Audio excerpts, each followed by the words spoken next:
Notre prochain invité, c'est M. Normand Caron, qui est maire de Saint-Jean-Port-Joli. M. Caron, bonjour. Bonjour, M. Montmagny. M. Caron, on apprenait il y a quelques jours, vous nous avez fait parvenir un communiqué de presse qui nous confirmait que vous sollicitez un troisième mandat pour la mairie de Saint-Jean-Port-Joli. Qu'est-ce qui vous motive? D'abord, il faut mentionner que vous êtes aussi préfet de la MRC de Lillet. Oui. Qu'est-ce qui vous motive à revenir? Parce qu'on sait que c'est pas évident, la politique municipale. Et je pense que plus on avance dans le temps, plus c'est difficile. Plus c'est difficile, c'est sûr, certain, mais la passion est encore là. La passion de servir les citoyens de Saint-Jean-Port-Joli est toujours aussi présente qu'au début. Donc, il y a plusieurs dossiers qui cheminent à Saint-Jean-Port-Joli et qui vont nous demander encore là des investissements de temps au niveau du prochain mandat. Donc, je veux amener ces dossiers-là en conclusion puis en réalisation aussi. On parle du projet du domaine de Gaspé qui devrait voir le jour en 2026. C'est quoi exactement le projet le projet du domaine de Gaspé, c'est de remettre au goût du jour les infrastructures du domaine de Gaspé. Il y a un bâtiment qui existe présentement, qui est complètement désuet. Donc, on veut rebâtir un bâtiment de service pour justement, desservir notre camp de jour. Et aussi pouvoir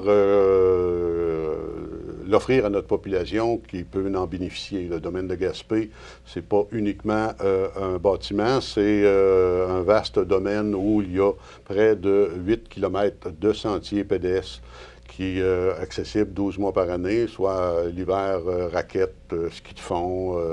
Qui fonctionne encore, là. Qui fonctionne. Vous dites c'est désuet, là, mais qui fonctionne encore. Au niveau, ça fonctionne encore.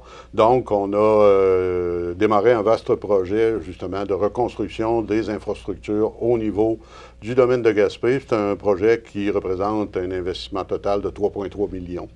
Donc, subventionné à près de 80 par le gouvernement. Donc, la municipalité a profité justement de ces appuis financiers-là qui vont, à bout de ligne, avoir un impact d'environ 5 à 8 $ en moyenne sur une résidence moyenne à Saint-Jean-Port-Joli pendant 20 ans.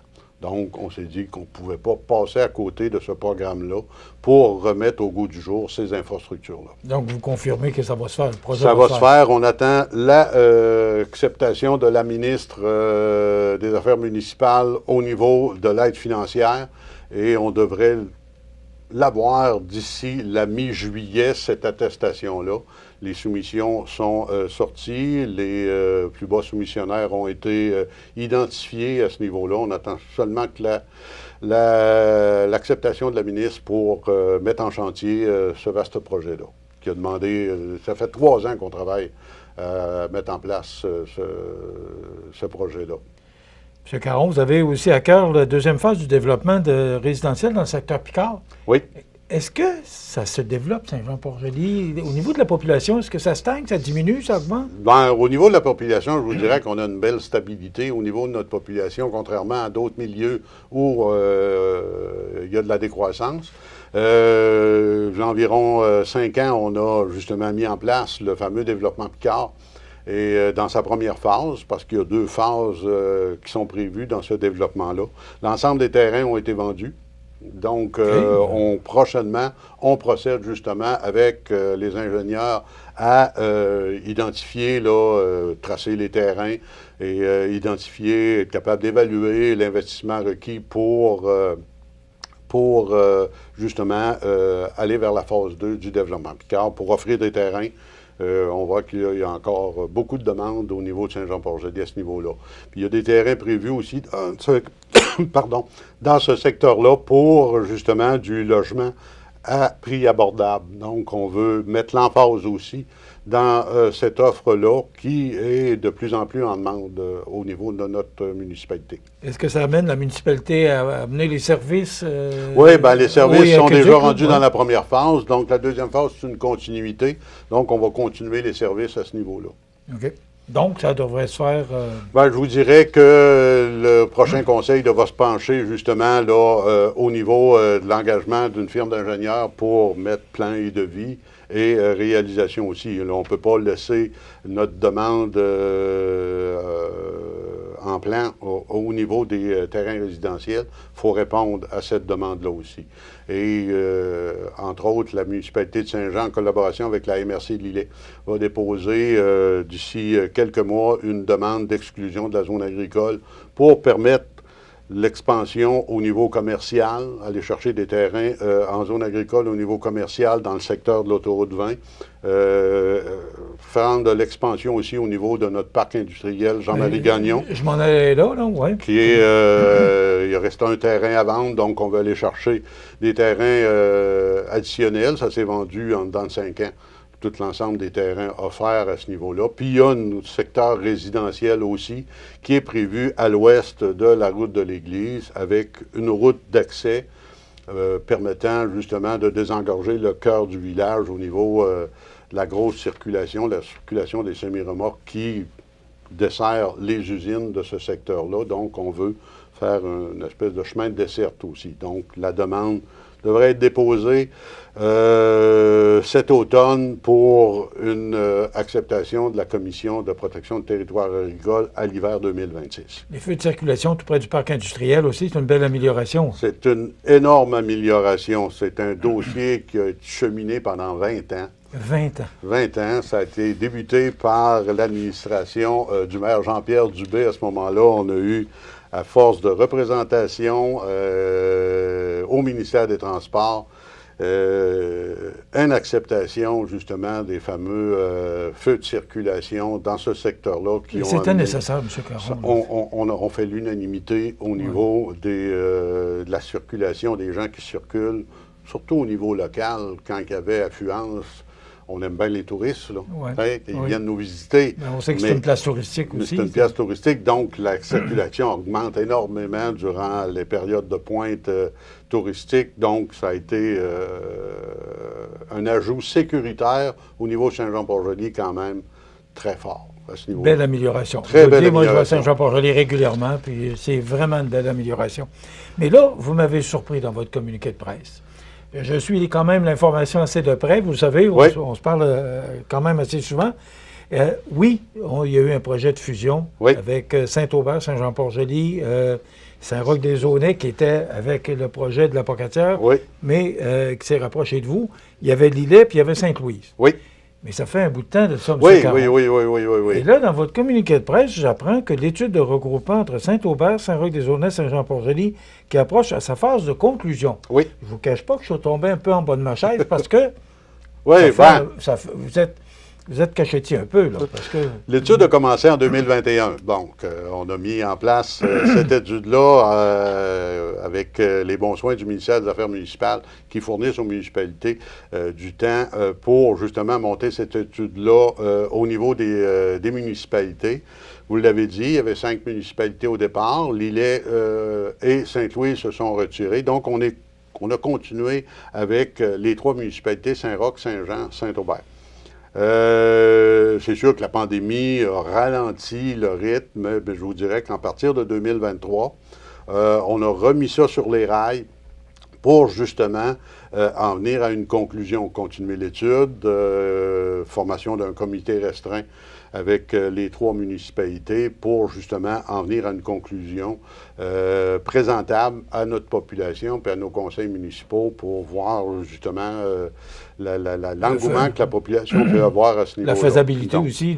On est d'ici, je vous dirais, 15 jours, 3 semaines, sur le point d'obtenir les derniers chiffres du ministère des Affaires municipales pour qu'on puisse justement en conseil municipal de chaque municipalité étudier tout ça et s'orienter vers des présentations au niveau de nos populations. On sait que c'est long, fait que ça ne sera pas avant les élections du 2 novembre. Absolument pas. Absolument pas. On veut prendre le temps de bien présenter, bien comprendre les chiffres aussi, voir les conséquences qu'un tel regroupement peut avoir, puis voir aussi, parce que le ministère ne va pas jusqu'à extrapoler, de nous sortir des possibilités d'économie ou de travail en commun.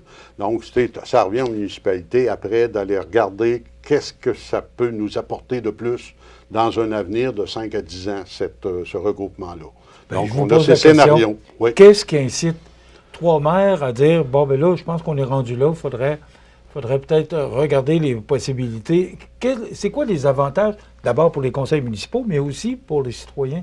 Bien, je vous dirais, au départ, pour les conseils municipaux et la gestion municipale, au départ, c'est d'être capable d'avoir les compétences nécessaires au niveau du personnel, puis d'aller chercher ces compétences-là, puis avoir une rétention de ce personnel-là au niveau des municipalités. Au niveau de la main-d'œuvre, que ce soit au niveau des directions de services, au niveau justement des gens qui travaillent, par exemple, aux travaux publics. Donc, c'est d'être capable, par un regroupement, là, de maintenir cette main-d'œuvre-là, puis être beaucoup plus attirant, puis garder cette main-d'œuvre-là au niveau de nos municipalités, qui est très, très, très difficile présentement d'obtenir de la main-d'œuvre compétente pour maintenir les services au niveau municipal. C'est ça, la pénurie de main-d'œuvre, c'est pas juste dans la manufacture. Là. Ah non, c'est au niveau municipal, c'est très, très, très, très, très difficile aussi. Il y a des économies à long terme qu'on peut faire, justement, par la loi nous oblige, quand il y a regroupement ou fusion. La loi nous oblige à maintenir le même nombre de personnel. Mais c'est sûr et certain qu'au fil des années, avec des retraites, des départs, on réanalyse la situation. Et si ces postes-là à l'interne peuvent être comblés, donc il va y avoir une économie. Il y a des économies au niveau seulement au niveau machinerie. Les services incendies, il y a tellement de... Services incendies, au niveau de la machinerie, ça ne donne rien d'avoir double machinerie pour faire le même travail au niveau des municipalités. Là, il peut y avoir des économies aussi à ce niveau-là. Puis, plus la municipalité est grande, puis on ne se le cache pas, plus la population est grande aussi. On a une plus grande écoute au niveau de nos gouvernements, c'est très clair à ce niveau-là. La capacité d'emprunt aussi, avec des richesses foncières beaucoup plus élevées et beaucoup plus faciles, puis on peut absorber des emprunts sur une plus grande population. Ça pourrait se faire quand? Bien, ce qui est prévu, c'est une consultation, peut-être, début des consultations à l'automne. Il a été décidé au niveau de Saint-Jean-Port-Joli d'y aller au niveau d'une consultation référendaire qui pourrait se dérouler pas trop tard en 2026 et qui pourrait être applicable, la nouvelle, si la structure ou le nouveau regroupement, la fusion est acceptée par les 3 municipalités, qui pourrait déjà s'enclencher, je vous dirais, mi-fin 2026 à ce niveau-là. Ce que je comprends, c'est que Saint-Roch-des-Aulnay, pardon, Saint-Roch-des-Aulnay, Saint-Aubert deviendrait Saint-Jean-Port-Joli. C'est ce qui est prévu, c'est proposé au niveau de l'étude aussi. Okay. Et André Simard et Ghislain Deschênes sont derrière vous, ou avec vous, ou à côté de vous, peu importe où on les place? On travaille en collaboration, l'ensemble des conseils municipaux à ce niveau-là, et le dossier va évoluer, puis en bout de ligne, c'est la population qui va décider. M. Caron, avec tout ce qu'on vient de jaser, vous ne vous achetez pas des vacances.